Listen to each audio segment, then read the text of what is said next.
You are listening to the Wild Man Podcast.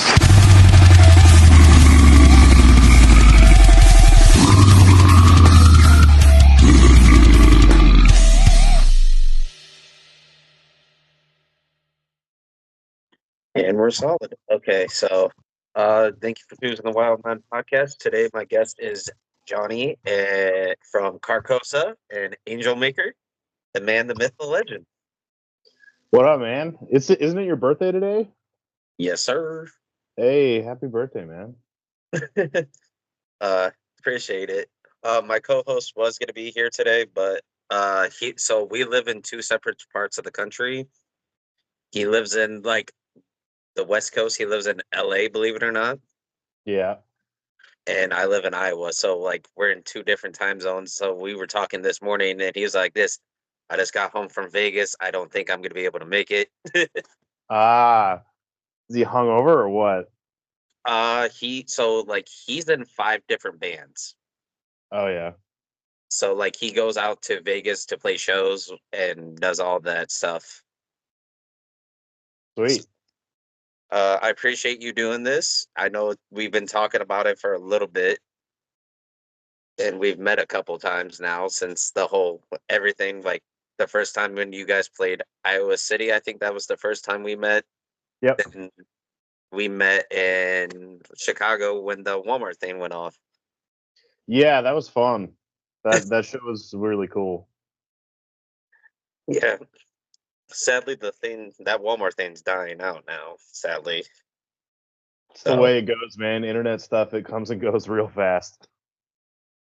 So my first question for you is, what inspired you to be like a musician? I know you do vocals and you also play guitar for Angel Maker. Like what inspired you to like pursue it? I think from a very young age, I was always just surrounded by really good music. My mom listened to a lot of really good stuff, a lot of classic rock, a lot of blues, and my first obsession as a kid was Stevie Ray Vaughan, blues guitar player, and just hearing that kind of stuff made me want to play guitar. And I was never good when I was young. I just like really honestly couldn't really play, but I wanted to really bad. And I always kind of just kept that drive from when I was young up until I could actually play guitar. And yeah, and then just going on from there, it became very metal centric for me once I started getting into heavy music. And then that was kind of it. Just kept playing as much as I could. And the rest was history after that.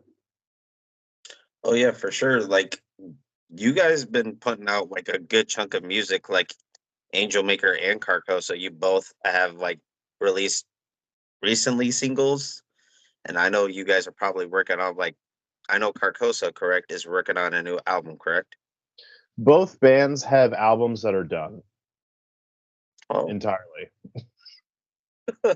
that's a good one. Yeah. Did not know that. Yeah. There's no release dates, obviously, but both records are finished. So like I know like what are some of the bands that you looked up to like pursuing like vocal wise? I know like with your vocals you can do so many ranges because of the YouTube channel. You do show your ranges and it's just like absolutely insane. Thank you. Yeah, I think a lot of that stemmed from me starting to do vocals around the same time I was really getting into metalcore. So I was trying to teach myself how to scream, which was at the time obviously improper. I didn't have any of the cool like lesson people that exist now, except for Melissa Cross.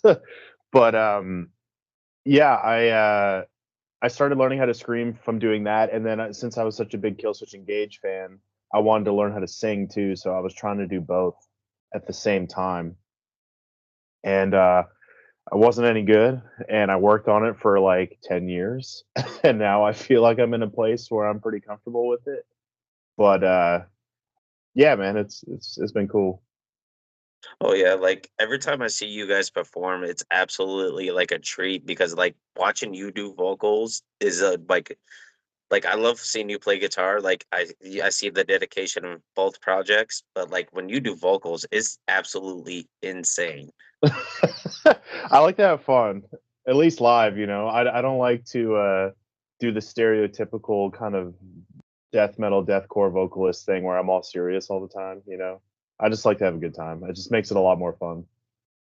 I think one of my favorite sets I have ever seen you play personally is when you guys were playing with Aborted in Chicago, and they had you come out and like the best video I have recorded and I show my buddies all the time. It's when you put your hands on your hips and you're just bobbing your head. I was like this. That is the best way to just enjoy music. Yeah, straight up, man. And I mean, like, I got to do that Aborted feature every night on that tour, which was fun because I got to do it on the record, so it was quite an honor to get to do that. But yeah, like when we would do that song live, there's massive gaps where I'm not doing anything. So what am I gonna do? Just fucking stand there? Like I gotta do something. And those Aborted guys are all fucking silly dudes anyway, so they don't care. I had fun. I'm glad you got that on camera. Oh yeah, like like when I seen Aborted for the first time was Chaos and Carnage, and like seeing him like I've seen a lot of vocalists in my time, and like I've never seen a vocalist slap his own head. Yeah, he goes pretty hard. Sven's been doing it for so long, man. He's been slapping his head for years. And I'm just like, oh man, that has to hurt, especially him being bald, like going to like being in back and your head's all red. Yeah, he likes it. So I know you also like you and Andy also have a YouTube channel, correct? Andrew Bana. Yes. Yeah, he has his own, a very successful one that he's had for, oh god, 13 years probably, something like that. And I've had mine. I actually got a notification for this the other day. I've had my account for 16 years, 2008. Yeah, it makes me feel old, but I'm not even old. But yes, we both have our own YouTube channels. And like it's cool seeing you guys like do the little reels. Like since I don't follow TikTok anymore because of that whole situation. Yeah. And like it's cool to see you guys doing the reels on YouTube because I'm just scrolling through and then you guys appear and it's just like especially the pickup lines sometimes, those always get me. That's good. I'm glad. Somehow the same joke has been working for like 5 years. I don't know why, but people like it, so we'll keep doing them. And like with that, how did that start? Like how did you guys come up with like let's try to do something funny and goofy and also like incorporate the vocals for both of us? That's a good question. Andrew and I started doing those call out videos on YouTube years before TikTok was out, and the format of how we used to do them was way different. They were long form videos. They were usually about 6 to 8 minutes, and we would put random words or phrases on pieces of paper and then put them in a bucket. And the thing was, we were supposed to pull them out of the bucket and then incorporate the word that is on the paper in some kind of breakdown call out, which honestly is way harder than what we do now. Like way more difficult, but that's kind of what made the videos fun. Is like, you can fuck up and say some wild shit and it was always a good time. But yeah, we did that on YouTube for maybe 2 years, something like that. And at the time I didn't really like them. I was like, these are kind of cringy. I don't know if people are gonna like this. It's kind of not cool or whatever. And then COVID happened and TikTok was coming out. Bane and I both made accounts, but we didn't really know what to do with them. And Andrew started clipping 1 minute clips from those longer videos on YouTube. And the first one that he put up got 1 million views like immediately. So he was like, oh shit, like something's happening here, right? So we decided to change the format to be more short form. And I think that was the best decision we made because we actually like made better videos making them shorter because we have to try and fit the best stuff in a minute. And then yeah, the rest of everything else after that just luckily, took off.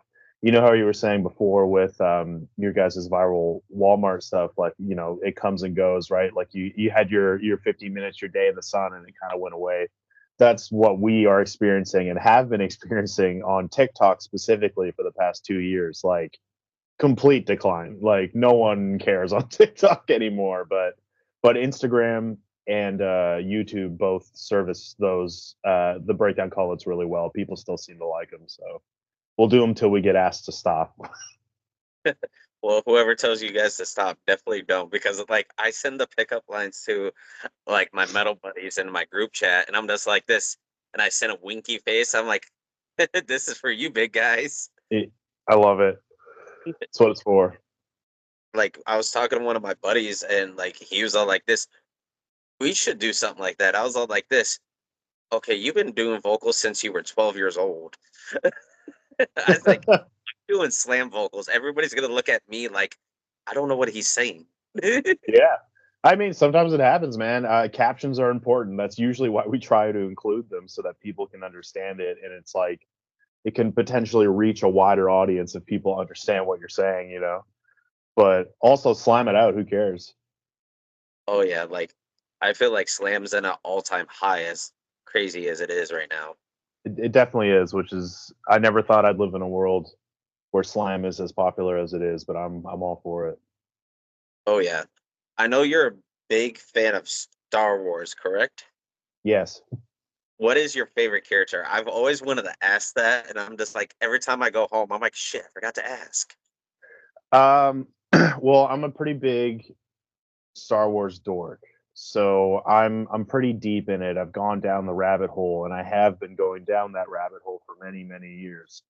I'm a big fan of the Old Republic games, KOTOR 1 and 2. So my all-time favorite is Darth Nihilus. I've always loved Darth Nihilus. That's why Carcosa has a song called Nihilus. It's because I wrote it all about him. And yeah, he's always been one of my favorites. If we're going for like more movie characters, General Grievous has always been a big one for me. But yeah, that Darth Nihilus for sure. I just love the Sith. I think the Sith are cool. The Old Republic era always like really tapped into like the dark side and all the crazy shit that they were doing back then. So yeah, that's where I'm at. Oh yeah, for sure. Like Star Wars is like one of the best movies out there, and like me and my boss, and the crazy thing is my one of my bosses, he's a big Star Wars fan, and he's been around since like the first movie came out back in the 70s. Hmm. I'll give him crap. He'd be like, "This, you want to see what I just bought on Hasbro's HasLabs?" I was like, "Sure, you have a $10,000 credit limit, sure." And he Yeah, bought the Cantina prop. yeah, I was like, Jesus Christ, this is why you don't have any wife and kids. He's yeah, like, dude. I chose that lifestyle. That's fair, man. That's fair. I mean, a collector's life is a life in its own. I know the feeling. So I know you guys go on the road to Europe, correct? We do Australia first, Oh shit. and then we fly directly from Australia to Europe. And it's with suffocation, and that has to be a treat in its own. How'd that work out? Like who got a hold of who? Because I know you're Uh, playing with both bands that night. yeah. So how Carcosa got on is its own story. I'll tell after this first bit, but yeah, Suffocation reached out to us, and they wanted to do it, and it was a pretty quick yes from us because like I mean I grew up loving Suffocation, always have. So it's cool that they wanted to do this with us. What we wanted to make sure with this bill in Europe is that there was at least a decent 50-50 blend of deathcore and death metal.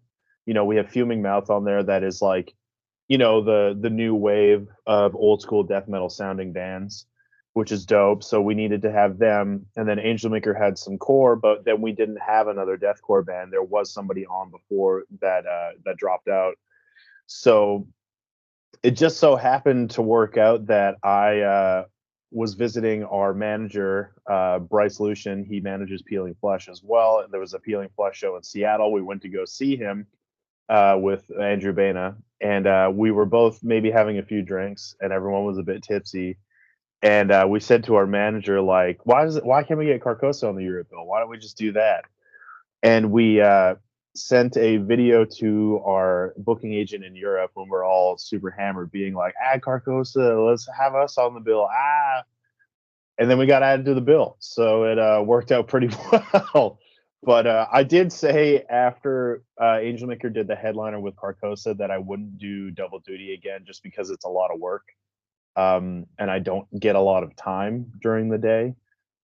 It made sense to have Carcosa on this Europe bill. It's Carcosa's first time in Europe as well. So I was like, fuck it, I'll just do it again. It's whatever. Oh yeah, for sure. Like it's definitely seeing like the development, like seeing you do double duty. I feel like that has to be a hectic day and a very tiring day. Yep. Yeah, it can be. It's manageable. Like, the good thing is I do vocals in one band and guitar in the other. So if I had to do two sets of vocals, as you can imagine, it just wouldn't be good. Like I would be shot. But playing guitar and doing vocals is definitely manageable. Oh yeah. So like my question for you is like I know you're in two separate bands and like how is it balancing two bands and home life? I know that could probably be a struggle a bit, I would assume. Yeah, it's again, it eats up a lot of time. But I think something that I pride myself in pretty well is time management. I always try and make sure that I'm giving enough attention to both bands as I possibly can because I just have so much to do in both. I can't ignore one or the other. Both things have to happen at the same time. So a lot of my days consist of a lot of emails, a lot of phone calls, stuff like that, a lot of logistical planning between the two bands. And honestly, the writing aspect of being in two bands is the better part. It's the easier part because I can be in Angel Maker mode and just bang out Angel Maker songs for a week. And then I can be in Carcosa mode where I write, however many songs in a short amount of time. I kind of like go through ebbs and flows like that. So it's never really like sacrificed one band to the other for like services of writing. It's always kind of been pretty even. I really hope I can maintain that. I don't know if I can for a really long time, but for right now, it's been 4 or 5 years since I've been doing it, and I feel pretty good. Just makes my life incredibly busy. That's all. Oh yeah. I know you guys like when you get back to the stage, like Angel Maker is always on that grind. Like if you like you guys aren't touring, I feel like there's something a little off with the deathcore scene because you guys are like on the pillar of the top tier deathcore bands for the new age. I appreciate that. I hope so. We're just doing our thing, man. We just like to tour and we like to play with our friends, and obviously playing to people in the US has always been a riot. We've done it so much in the past 4 years. It's crazy. I feel like we've been there like a million times a year. Yeah, I'm definitely excited for the like Angel Maker Psycho Frame one. That one is definitely like gonna be a wild one. It's going to be a really fun show. I promise. Oh yeah, like uh have you seen Psycho Frame yet? I've never seen them. I know them, but I haven't seen them. So like the craziest thing is like so they played in Iowa I think earlier like early spring last year and they were playing with Dying Fetus and I was like that's that's a weird little setup there but Yeah. I gotta nudge it and I was like this I'm gonna just go for Psycho Frame and see how this goes and the whole like I respect the dual vocals but like man I don't understand how anybody can do that. Mm-mm. It's pretty nuts, eh?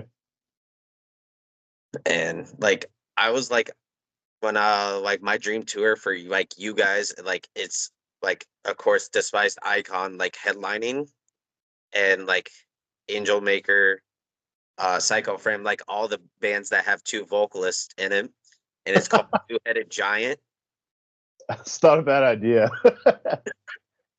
and like it's a little like nerdy reference because in Magic like the Magic the Gathering like when you face like you partner up with someone it's called Two-Headed Giant and I was all like this they should name a tour after this. And then do it magic themed. Yeah, like this like have it like be like since it's so dark, have it be black and red in the background. It's not a bad idea. It's pretty smart. And like I'm just like because I was waiting because Despise Icons teasing another US tour and I was all like this and then I was like this. I got on social and I seen you guys announce the headliner. I was like, oh darn it, they didn't take my idea again. Yeah. We didn't know. Now we do. Well, what killed me the most is like with like when I messaged you about like, hey, are you going like I know like we could probably talk about it now. Like when I messaged you like, are you going on a tour with Psycho Frame? Because like I'm not gonna say any names because I'll probably get in trouble from them. But like they're all like this, Psycho Frames could be on tour with Angel Maker and they're coming to Iowa. I was like, why can't anybody keep a tour a secret anymore? It's a good question. I mean, I don't really care that much. Like, it's whatever. If it builds hype, it builds hype. I was just curious. I was like, who has leaked this? Who has done this? And like that's like the third time I got leaked. Like there's so many groups on Facebook that say, "Oh, this is happening." I'm like, "This, I gotta delete myself from this group." You don't like being spoiled? Not really. Like I kind of got spoiled like with that one, and I got spoiled with the headliner of Body Snatcher, you guys, and Distant. And I messaged Alan from Distant, and I was like, "Hey, is this happening?" And he sent me like the emoji for the zip lips and a kiss emoji, and I was like, "Is that a yes or is this that's wordplay?" Yeah, that's the international emoji sign for yes. We just can't actually say it. And like anymore, like I said, I just miss the days kind of when tours were just announced and no one spoiled it. It's just it kills a vibe in my opinion. Yeah, well, the thing is, like, if a tour like that is getting spoiled, it's usually not coming from the booking agent. It's not usually coming from the band members. If it is, then that's probably the primary source of the leak. But a lot of the times, tours get leaked from local promoters in other cities that get notifications from the booking agents or buyers in their city, being like, "Hey, this tour is coming. We're looking to, go to this venue, go to that venue." So it's usually them. So maybe they should stop. But that's just my opinion. Yeah, I was talking to one of my buddies because I saw you guys are coming through Iowa City, which you've been to Wildwood and you see how it's a decent sized venue, I would say. Yeah.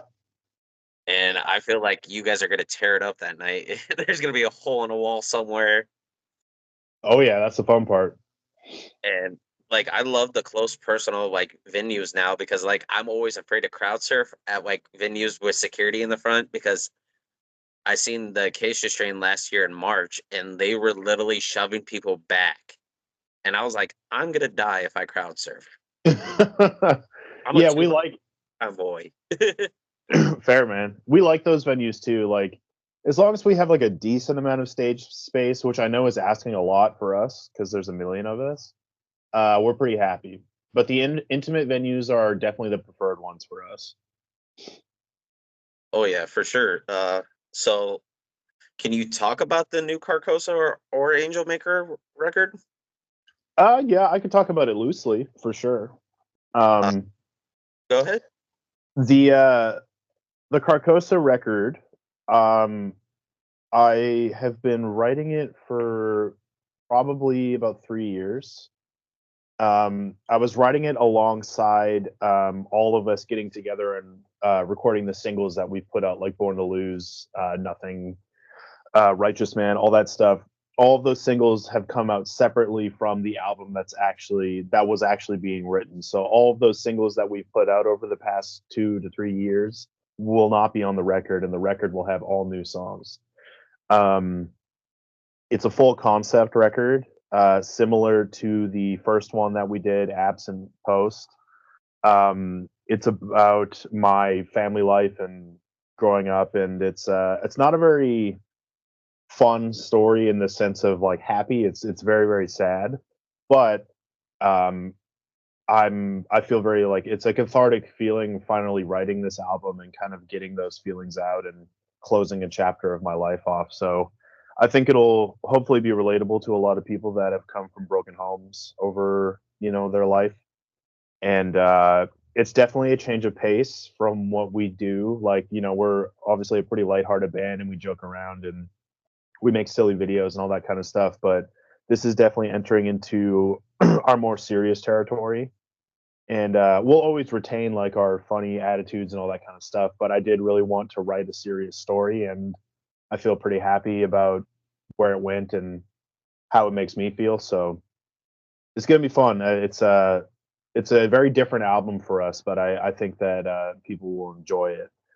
Um, and then the Angel Maker record, it's Angel Maker.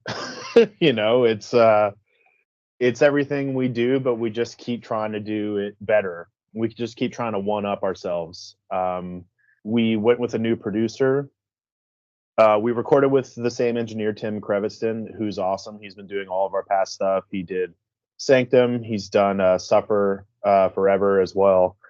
And he recorded us, and it was a great experience, as it always is. But we have Christian Donaldson mixing the album, who has done Shadow of Intent, Despised Icon, all that kind of stuff. I knew that he could handle the Angel Maker sound because, one, he's already done a band with two vocalists, so he knows what's up. Really liked his drum sound, and then I just love how he handled all of the guitar work and all that stuff for Shadow of Intent. So I can tell you right now, it sounds fucking awesome. It's like the best sonically sounding Angel Maker record to date, in my opinion. Yeah, that's probably all I can say about it for now. But it's fun, man. I'm glad that we banged out another one. Oh yeah, for sure. Like it's definitely like everything you guys release, everybody seems to love and like get to know the lyrics a little better, especially like when you guys play Leech live at like that whole like venue, you hear it from front to back. Yeah, And we like we we have to play it. There's no way we couldn't. I think I play that like when I'm like on like Wednesday nights I go play Magic and like I play it when I'm playing like against like the last game of the night. I blare it so loud. I'm just like this. I'm gonna whoop your ass. Yeah. Yeah, that's awesome. I'm glad that people still really like that song. I mean, I didn't write it, so unbiasedly, I love playing it. Those guys have been playing it for upwards of 12 years, but they still love doing it, man. Like it still hits the same. Oh yeah, like it's definitely a like one of the best songs I've ever heard live. That's And great. like I know like with Canada, like you guys have like legends like Despised up there with you, Yep. and like right down the like West Coast, you have like I Declare War right beside you. Like how was touring with I Declare War? Dude, it was awesome. It was so dope. I didn't really know any of those guys. I didn't really know Jamie personally, but touring with them was so much fun. Like, it's too bad it was so short, and it's too bad that like we couldn't have done more US stuff because I feel like in the US too, like especially in that PNW area, it would have been super sick to play shows with them. So I want to do something else with them too because they crush live. Like they're so fucking brutal. Have you seen them live before? I have not. I fly out to LA in April to see them with All Shall Perish. Ah, perfect. What a great show. That'll be awesome. Yeah, like my friends are like so like a lot of my friends. You probably met a good chunk of them. Probably junk off their ass, and they probably like this. I think I've met them before, and like I'm the one who doesn't drink that much. They're like this. The goal is for Saturday because I'm not celebrating the birthday till the weekend. They're all like this.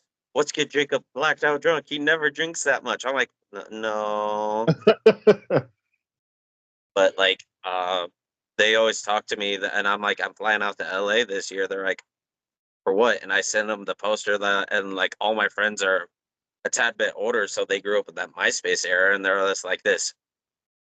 You lucky son of a bitch! You gonna see All Yeah. Shall Perish at Pending Doom, and I Declare War? I was like this. Yeah, this not. I don't have kids. Yeah. That's a pretty perfect MySpace era show for sure. It's all the bangers. And like I joked with Eddie. I was all like this. One time, I swear to God, I'm gonna smoke with you, and he was all like this. Oh, I'll smoke you. I was like, oh, we're not gonna play that game because I've done that with Taylor from Left to Suffer, and I learned my lesson the hard way. Yeah, I mean Eddie will smoke you out for sure. That guy knows his shit. And then like I've known Jamie. He's been on the podcast, and me and him talk like every so often. And I was all like this. Let's get you a in-person interview because it's the first time we'll actually meet besides over social media. And he was like, we'll see what we can do. He's like, that's going to be a busy, busy day. Yeah, it's true. Those one-off shows are always super busy. It's chaotic, and you're in LA too, which is just added craziness. Oh yeah, it's just I've never been on the West Coast. I've been on the East Coast, but never the West Coast. I heard the West Coast is a different breed.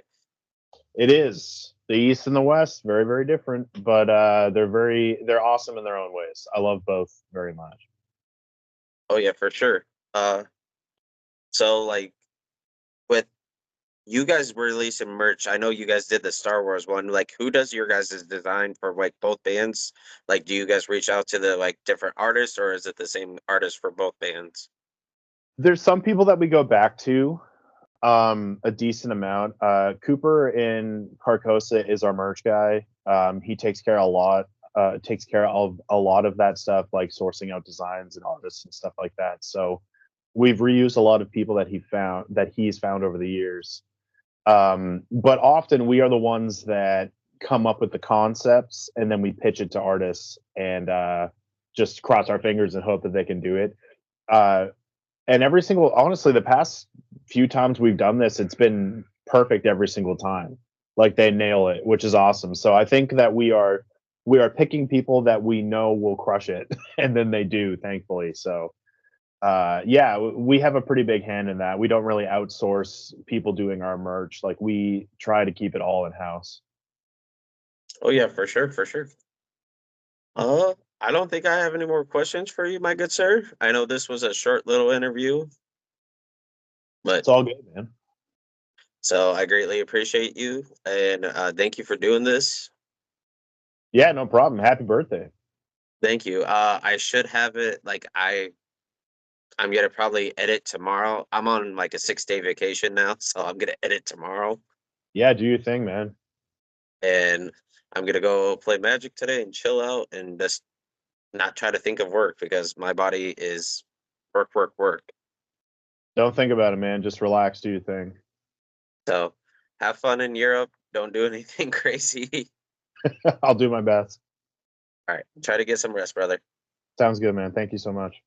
Yep. The Wild